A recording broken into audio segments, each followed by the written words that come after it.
Namaste students. Now we are going to see the second part of the goodwill. Goodwill second part. அன்னைக்கு நம்ம போன கிளாஸில் நம்ம வந்து simple average method, weighted average method, அது ரிலேட்டடான சம்ஸ்லாம் பார்த்தோம். இன்றைக்கி வந்து சூப்பர் ப்ராஃபிட் மெத்தட், அதுக்கப்புறம் ஆன்யூட்டி மெத்தட், கேபிட்டலைசேஷன் மெத்தட், இந்த மெத்தட்ஸ்லாம் பார்க்க போகிறோம். இப்போ சூப்பர் ப்ராஃபிட்னா ஒன்றுமே கிடையாது. இப்போ வந்து நார்மலாக இப்போ பாருங்கள், super profit is equal to average profit minus normal profit. நார்மலாக உனக்கு 1,00,000 ரூபாய் ப்ராஃபிட் கிடச்சிருக்கும், அது நார்மல் ப்ராஃபிட். ஆனால் ஆவரேஜாக உனக்கு 50,000 கிடச்சிருந்தா போகிறோம். அப்போ மீதி இருக்க அந்த 50,000 தான் என்னது உனக்கு கிடச்சிருக்க super profit, excess profit. Super profit is the excess of average profit over the normal profit of the business. சூப்பராக ஒரு ப்ராஃபிட் கிடைக்குது, அதுதான் சூப்பர் ப்ராஃபிட். சரி, அப்போ நார்மல் ப்ராஃபிட் நம்ம எப்படி சார் கண்டுபிடிக்கணும்னா, capital into normal rate of return. நார்மலாக 5,00,000 ரூபாய் கேபிட்டலு, அதுக்கு 10% ரிட்டர்ன் வந்தது ப்ராஃபிட், அதுதான் நார்மல் ப்ராஃபிட். இது நார்மலாக நம்ம கண்டுபிடிக்கிறது. அடுத்து வந்து கேபிட்டல் எம்ப்ளாய்டை கண்டுபிடிக்கணும்னா fixed assets plus current assets minus current liability. இந்த ஃபார்முலா நம்ம யூஸ் பண்ணால் கேபிட்டல் எம்ப்ளாய்டை எவ்வளோன்னு கண்டுபிடிச்சிடலாம். ஸோ இதெல்லாமே அவனே கொடுத்துருப்பான், நீ கண்டுபிடிச்சா போகிறோம். Normal rate of return is the rate at which profit is earned. அதை நான் சொன்னேன்ல, ப்ராஃபிட் நம்ம எவ்வளோ ஏர்ன் பண்ணுவோன்றத ஒரு யூகமாக கணிக்கிறது தான் நார்மல் ரேட் ஆஃப் ரிட்டர்ன் அப்படின்னு சொல்லுவாங்க. சரி, பர்ச்சேஸ் ஆஃப் சூப்பர் ப்ராஃபிட் மெத்தடில் குட்வில்கான formula, goodwill is equal to super profit into number of years. So super ப்ராஃபிட்னா நம்ம ஆல்ரெடி பார்த்துட்டோம், average profit minus normal profit is known as super profit. Understand? இப்போ இந்த இல்லுஸ்ட்ரேஷன் பாருங்கள், இது மாதிரி நம்ம சம்மம் இருக்கும். ஸோ கேபிட்டல் எம்ப்ளாய் 2 lakhs கொடுத்துருக்கான், normal rate of return 15%, average profit of the business 42,000. So normal profit நம்ம மட்டும் கண்டுபிடிக்கணும், கேபிட்டல் இன்ட்டு அந்த percentage. So capital employed into normal rate of return, you will get 30,000 normal profit. Then super profit வந்து average profit minus நம்ம கண்டுபிடிச்சோம் பார்த்தீங்களா normal profit, அது கண்டுபிடிச்சோம். 42,000 minus 30,000, you will get 12,000. இப்போ குட்வில் கண்டுபிடிங்க. குட்வில் இஸ் ஈக்குவல் டு அங்கே average profit, இங்கே வந்து super profit. Super profit into number of years purchase. இங்கே சூப்பர் ப்ராஃபிட் எவ்வளோ நம்ம கண்டுபிடிச்சது 12,000 இன்ட்டு 3, அதை கொஷின்லேயே கொடுத்துருக்கான், 3 years ஆஃப் பர்ச்சேஸ் அப்படின்றத நம்ம குட்வில் கண்டுபிடிச்சிடலாம். ஸோ ரொம்ப ஈஸி. இந்த இல்லுஸ்ட்ரேஷன் 7 அதே மாதிரி தான் இந்த சம்மம் 2 years பர்ச்சேஸ் கொடுத்துருக்கான், டோட்டல் அசெட்ஸ் கொடுத்துருக்கான், லைபிலிட்டிஸ் கொடுத்துருக்கான், நார்மல் ரேட் ஆஃப் ரிட்டர்ன்ஸ், அதுக்கப்புறம் வந்து 60,000. ஏன் இங்கே அசெட்ஸ் லைபிலிட்டிஸ் கொடுத்துருக்கான் கொஞ்சம் யோசிச்சு பாருங்கள். அப்போ நீ என்ன பண்ணணும், அசட்ஸ் மைனஸ் லைபிலிட்டி என்ன, கேபிட்டல் கண்டுபிடிச்சிடலாம். அப்போ கேபிட்டல் எம்ப்ளாய்டு எவ்வளோ 3 lakhs. புரிஞ்சா? மீதி எல்லாமே அதே தான், அந்த 12.5 3 lakh இன்ட்டு 12.5% தான் உனக்கு நார்மல் ப்ராஃபிட் கிடச்சிரும். அப்புறம் ஆவரேஜ் ப்ராஃபிட் இருக்குது, ஆவரேஜ் ப்ராஃபிட் நார்மல் ப்ராஃபிட் நம்மளுக்கு சூப்பர் ப்ராஃபிட் ஈஸியாக கண்டுபிடிச்சிடலாம். அதுக்கப்புறம் குட்வில் கண்டுபிடிக்க வேண்டியதான் இதில் இருக்கக்கூடிய ஒரு சுவாரஸ்யமே. இப்போ அடுத்த சம் பார்க்கலாம்.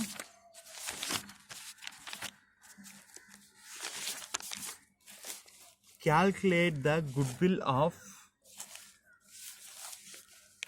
goodwill of 5 years of purchase of super profit அப்படின்னு சொல்லியிருக்கான். ஸோ கேபிட்டல் எம்ப்ளாய்டு கொடுத்துட்ருக்கான், நார்மல் ரேட் ஆஃப் ரிட்டர்னும் கொடுத்துட்ருக்கான், அப்போ நெட் ப்ராஃபிட்ஸ் ஆஃப் 5 years கொடுத்துருக்கான். அப்போ நீ ஆவரேஜ் ப்ராஃபிட் கண்டுபிடிக்கணும். ஆவரேஜ் ப்ராஃபிட் எப்படி கண்டுபிடிக்கணுன்றதை நான் போன கிளாஸில் எடுத்தேன். ஸோ முதல்ல average profit is equal total profit divided by number of years purchase. இது எல்லாத்தையும் போட்டுட்டு எத்தனை வருஷம் இருக்கும் போட்டு நீ ஆவரேஜ் ப்ராஃபிட் கண்டுபிடிச்சிடணும். ஃபேர் ரெம்யூனரேஷன் கொடுத்தா நான் லெஸ் பண்ணணும்னு சொல்லியிருக்கேன். அந்த ஃபேர் ரெம்யூனரேஷனை லெஸ் பண்ணிவிடுங்க, 32,000 லெஸ் பண்ணிட்டா உனக்கு என்ன கிடைச்சிரும், ஆவரேஜ் ப்ராஃபிட் கிடச்சிரும். இப்போ நார்மல் ப்ராஃபிட்டோட ஃபார்முலா என்ன, capital employed into normal rate of return. இங்கே கேபிட்டல் எம்ப்ளாய்டு எவ்வளோ கொடுத்துருக்கா, normal rate of return rate of profit எவ்வளோ கொடுத்துருக்கான்னு பார்த்துக்கோ. அதை பார்த்துட்டுனா 24,000 வந்துடும். Super profit is equal to average profit minus normal profit. Average profit எவ்வளோ, 32,000. நார்மல் ப்ராஃபிட் எவ்வளோ, ஆவரேஜ் ப்ராஃபிட் நம்மளுக்கு எவ்வளோ கிடச்சிது, 32,000 தான். கரெக்டு. நார்மல் ப்ராஃபிட் நார்மலாக நம்மளுக்கு எவ்வளோ கிடச்சிருக்கு, 24,000. ரெண்டுத்தையும் லெஸ் பண்ணால் 8,000 வந்துடும் super profit. Goodwill is equal to super profit into number of years purchase 8,000 into 40,000. அதே மாதிரி தான் இந்த 8 சமம். ஸோ இந்த பார்ட்னர்ஷிப்பில் எத்தனை வருஷத்துக்கு கொடுத்துருக்கான், 1 2 3 இயர்ஸ்க்கு வந்து ஆவரேஜ் ப்ராஃபிட் கொடுத்துருக்கான். நீ அதை கண்டுபிடிச்சிக்கணும். அதுக்கப்புறம் the capital investment of business throughout the above mention period is capital employed வந்து 80,000 கொடுத்துருக்கான். Having regard to the risk involve 15,000 is to be a fair return on the capital employed of the business.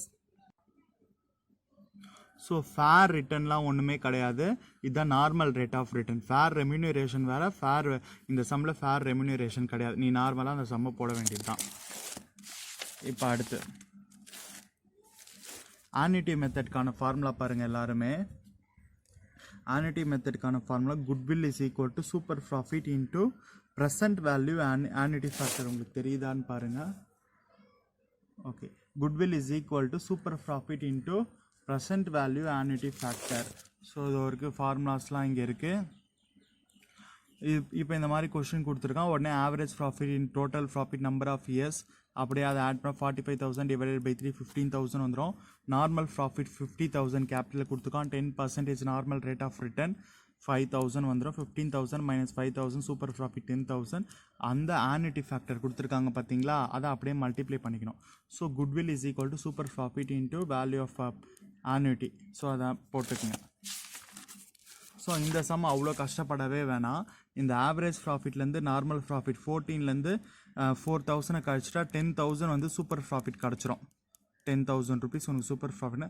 அந்த 10,000 இந்த 3 × 3 இந்த நம்பர்ஸால் multiply பண்ணிக்கோங்க. 3.352னா உனக்கு 33,520 வந்துடும். ரொம்ப easy தான், வேறு எந்த ஸ்டெப்ஸும் இதில் கிடையாது. இப்போ அடுத்து வந்து goodwill of super profit method. இதுக்கான ஃபார்முலா என்னன்னா goodwill is equal to super profit divided by normal rate of return into 100. So இந்த சம் பாரு, ஆவரேஜ் ப்ராஃபிட் அப்படியே கண்டுபிடிச்சிக்கணும். குட்வில் நார்மல் ப்ராஃபிட்டுக்கு எப்படி கண்டுபிடிச்சணும் ஃபார்முலா இருக்குது. சூப்பர் ப்ராஃபிட்டும் கண்டுபிடிச்சிக்கலாம். லாஸ்ட்டில் குட்வில் போடும்போது சூப்பர் ப்ராஃபிட் மேலே போட்டுக்கிட்டு நார்மல் ரேட் ஆஃப் ரிட்டர்ன் இங்கே போட்டு இன்டூ 100 நம்ம போடணும். ஸோ சூப்பர் ப்ராஃபிட் கண்டுபிடிச்சி 22,000 into normal rate of return வந்து 10%. எவ்வளோ 10%? அதான் 10%, 10 × 100 2,20,000. ஸோ இதே தான் நம்ம இந்த சம்லேயும் போட போகிறோம். So normal rate of return கொடுத்துருக்கான். ஆவரேஜ் ப்ராஃபிட் கண்டுபிடிச்சிக்கணும். அதுக்கப்புறம் இதில் எக்ஸ்ட்ராவாக இந்த நான் ரெக்கரிங் இன்கம் மட்டும் இருக்குது. இந்த நான் ரெக்கரிங் இன்கம் என்ன பண்ணோம், நம்ம லெஸ் பண்ணிக்கணும். 3,000 இஸ் இன்க்ளூடட் இந்த அபோவ் மென்ஷன் ப்ராஃபிட். 30,000ல் நார்மல் ப்ராஃபிட் இருக்குன்னா அப்போ 27,000 தான் இதை வச்சு போடணும். அது நம்ம அந்த பாக்ஸ் மாதிரி போட்டு போடுவோம்ல, அந்த மெத்தடில் போட்டு நீங்கள் இது கேபிட்டலைசேஷன் அந்த ஃபார்முலா யூஸ் பண்ணி போட்டுருங்க. லாஸ்ட்டில் கேபிட்டலைசேஷன் மெத்தட். ஸோ இதில் இன்னொரு மெத்தட், இந்த formula average profit into normal rate of return. Average profit into normal rate of return is equal to actual capital employed is equal to fixed assets plus current asset minus current liability. Fixed asset minus current. இதுக்கு ஒன்றுமே இல்லை. Average profit divided by normal rate of return into 100. Average profit 60,000 அங்கேயே கொடுத்துட்ருப்பான். Normal profit 10/100 அப்படியே போட்டோம்னா multiply 6 lakhs கிடச்சிரும். அதில் நம்ம goodwill வந்து total of average profit minus capital employed 6 lakhs divided by 4,50,000 1,50,000 ஒன்று கிடச்சிரும். ஸோ இந்த சம்மில் லாஸ்ட் சம்மில் என்னென்ன இருக்குன்னா, இந்த இடத்துல பாரு, கேபிட்டல் எம்ப்ளாய்டு ஆவரேஜ் ப்ராஃபிட் கொடுத்துருக்கான், நார்மல் ரேட் ஆஃப் ரிட்டர்ன் கொடுத்துருக்கான். இதையும் மைனஸ் பண்ணிக்கணும். Total assets of the firm liability 70,000 இருந்தால் உனக்கு கேபிட்டல் எம்ப்ளாய்டு 1,50,000 கிடச்சிரும். அதுக்கப்புறம் நீ செம்ம ஈஸியாக போட்டுடலாம். ஸோ ஸ்டூடெண்ட்ஸ், இதோட உங்களுக்கு குட்வில் சாப்டர் முடியுது.